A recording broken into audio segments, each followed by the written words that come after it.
Советот на јавни обвинители утре ќе даде мислење за кандидатите на нов државен јавен обвинител. Јас сум Александра Вуксановиќ, еве што има ново.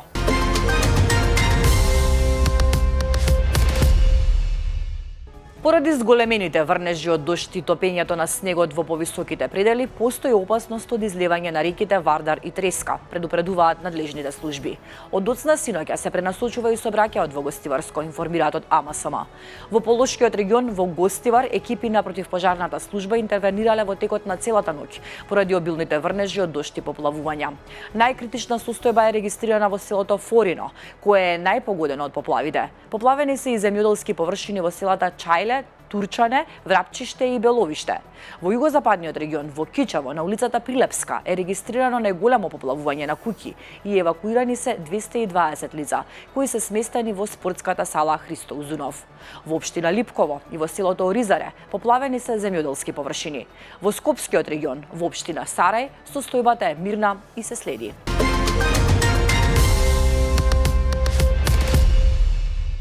Министерството за образование и наука од денеска започнува со посети на универзитетите низ земјава во рамки на јавната расправа за новиот закон за високо образование. Како што најави министерката за образование и наука Весна Јаневска, целта на посетите е да се отвори директен диалог со академската заедница и да се слушнат сите забелешки, предлози и сугестии во однос на законското решение. Ќе бидат организирани средби на кои ќе можат да присуствуваат сите професори кои сакаат јавно да учествуваат во јавната расправа. На овие состаноци ќе се дискутира за спорните членови од предлог законот за високо образование.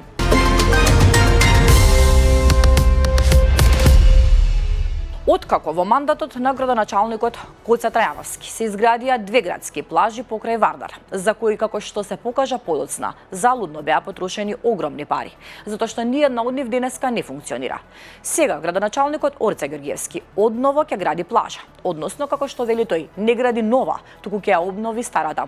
Ѓорѓевски сега ќе ја заживува плажата на кеот на градскиот парк, но нема информација колку тоа ќе го чини град Скопје. Оттаму досега нема одговор на овие прашања, ниту за тоа какви содржини ќе има и кој ќе се грижи за незиното одржување. На темата работи Анита Стојковска.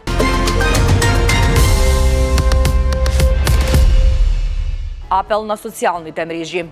Семејството на Виктор Илиоски од Прилеп апелира до јавноста за помош откако тој исчезна во саботата околу 14 часот.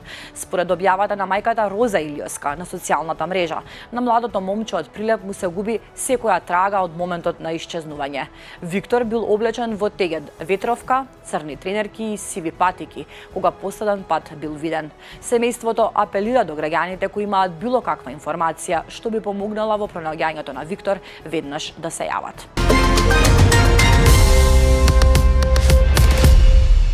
ЕУ ги одби барањата на транспортерите. Се подготвуваат нови блокади. Председателот на меѓународното транспортно бизнис дружење Неџо Мандиќ изјави дека Европската унија ги отфрлила сите предлози од транспортерите од Западен Балкан за решавање на проблемот со професионалните возачи кои остануваат во Шенген зоната. Мандиќ изјави дека последната средба со представниците на Европската унија била катастрофална и дека ниту еден од предлозите на превозниците не бил прифатен. Тие не прифатија ништо што предложивме, само рекоа прилагодете се на правилото 90-180. Нема друг начин, рече тој.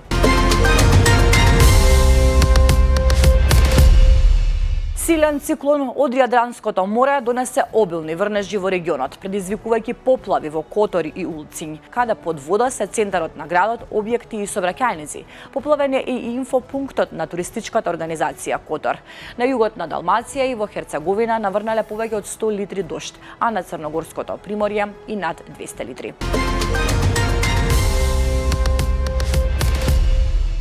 Украински дронови ја нападнаа руската Брајанска област, оставајќи делови без струја и грејење. Локалните власти велат дека нападот траел повеќе од 12 часа и бил еден од најжестоките досега.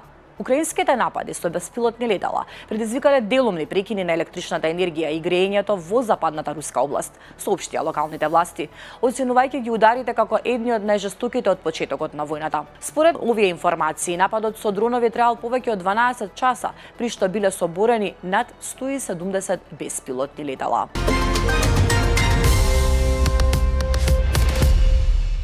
Поддржувачите на Алексеј Навални денеска ќе ја одбележат втората годишнина од неговата смрт. Навални, еден од најстакнатите критичари на рускиот претседател Владимир Путин, почина на 16 февруари 2024 во казнена колонија во Арктичка Русија.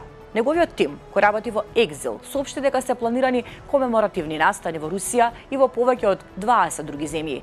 Во заедничкото соопштение, објавено на Минхенската безбедносна конференција, се наведува дека со оглед на високата токсичност на супстанцијата и пријавените симптоми, труењето е многу веројатна причина за смртта.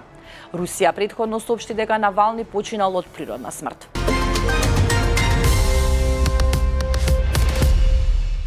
Иран се стреми кон нуклеарен договор со САД, што ќе донесе економски придобивки за двете страни, изјави иранскиот дипломат пред втората рунда разговори помеѓу Техеран и Вашингтон. Специјалниот пратеник Стив Виктов и зетот на американскиот претседател Доналд Трамп, Джерад Кушнер, ќе ја посетат Женева оваа недела за да разговараат за нуклеарната програма на Техеран со иранските преговарачи. Новите разговори доаѓаат откако Вашингтон му се закани на Техеран со воена интервенција по бруталното задушување на масовните протести во Иран.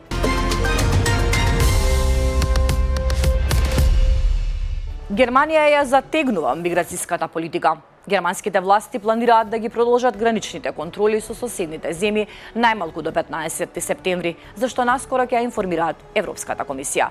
Според новите правила, барателите за азил кои веќе поднеле барање во друга земја членка на Европската унија ќе бидат враќани од германската граница. Исклучоци ќе важат за бремени жени, деца и други ранливи категории. Најавено е зголемување на бројот на федерални полицајци кои што ќе вршат проверка на границите, како и засилени контроли на граничните премини.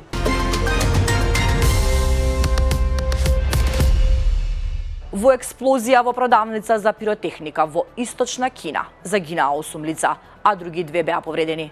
Надвор од големите урбани центри, каде што употребата на пиротехника е строго контролирана, жителите често палат големи количини пиротехника за време на важни настани или празници, како што е лунарна нова година, која во Кина започнува во вторник. Во тек е истрага за причината, а раководителите на компанијата се приведени.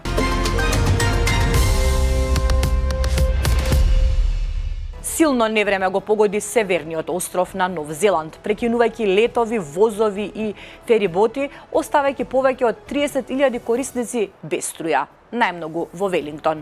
Поголемиот дел од летовите до и од главниот град беа откажани или одложени во утринските часови. Покрај воздушниот сообраќај прекинати беа и дел од железничките линии и фериботските врски, што дополнително го отежна движењето на населението.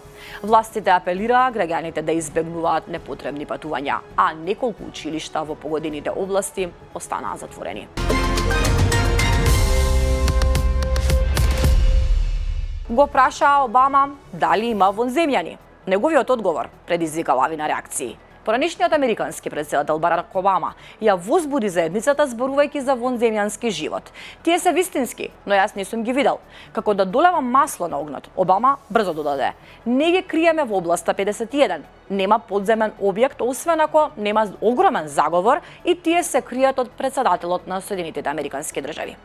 А кое беше првото прашање што го поставивте кога станавте претседател? Беше прашан Обама, а тој одговори смејки се: каде се возземјаните? Гледавте вести, благодарам на довербата, повеќе информации побарете на нашиот сајт.